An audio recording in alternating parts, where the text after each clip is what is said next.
बच्चों वो देखो रमजान का चांद नजर आ गया। अबू ने बच्चों से कहा। बच्चे चांद देखकर बहुत खुश हुए और बोले कल हम रोजा रखेंगे। सब ने चांद देखने की दुआ पढ़ी।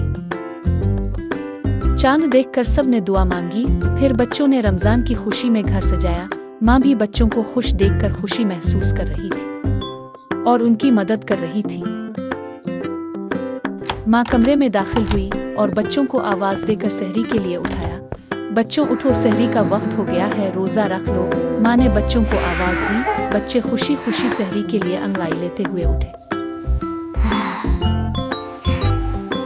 माँ सहरी बनाने के लिए किचन में आई और बच्चों की फरमाइश पर अंडे और पराठे बनाने शुरू किए।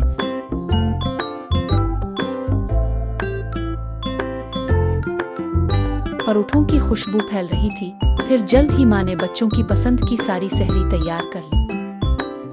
अबू ने सारी सहरी टेबल पर रखी और बच्चों को आवाज दी।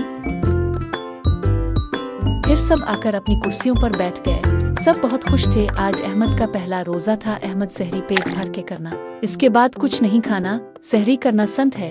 अबू अहमद को साथ साथ समझा रहे थे। अहमद बहुत खुश था।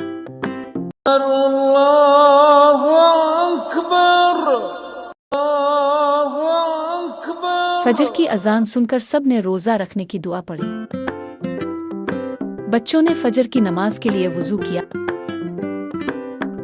माँ ने सब के लिए नमाज पढ़ने के लिए जाक नमाज बिछाए और माँ बाप के साथ नमाज अदा की। नमाज अदा करने के बाद सब ने कुरान मजीद की तिलावत की।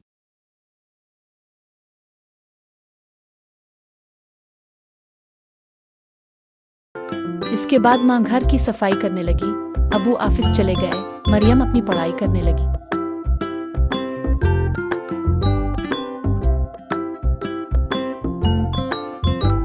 दोपहर हुई तो अहमद को भूख लगने लगी। अहमद को इस तरह देखा। माँ ने इसे गिले से लगाया और रोजे के बारे में समझाया कि रोजा सब्र का नाम है। अल्लाह सब्र करने वालों को पसंद करता है। अहमद को बात समझ आ गई। कुछ देर बाद अहमद आराम करने लगा और मरियम ड्राइंग बनाने में मसरूफ हो गई। असर का वक्त हुआ तो माँ किचन में आई और बच्चों की फरमाइश पर बिरयानी के लिए चावल भगवे, प्याज की कटिंग की और बिरयानी बनाना शुरू की। बिरयानी तैयार हो गए तो माँ ने बाकी चीजें तैयार की और समोसे फ्राई करने लगे। समोसों की खुशबू बहुत भली लग रही थी। अबू ने फ्रूट कटिंग कर फ्रूट चाट बना। अहमद ने अबू की मदद की। फिर मरियम और अहमद ने मिलकर टेबल पर इफ्तारी रखी। इफ्तारी टेबल पर लग चुकी थी।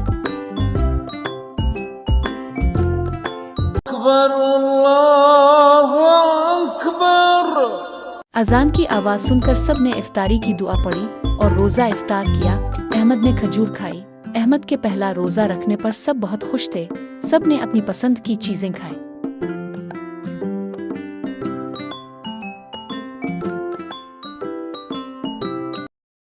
इफ्तारी के बाद सब ने मगरिब की नमाज पढ़ी और पहला रोजा मुकम्मल होने पर अल्लाह का शुक्र अदा किया।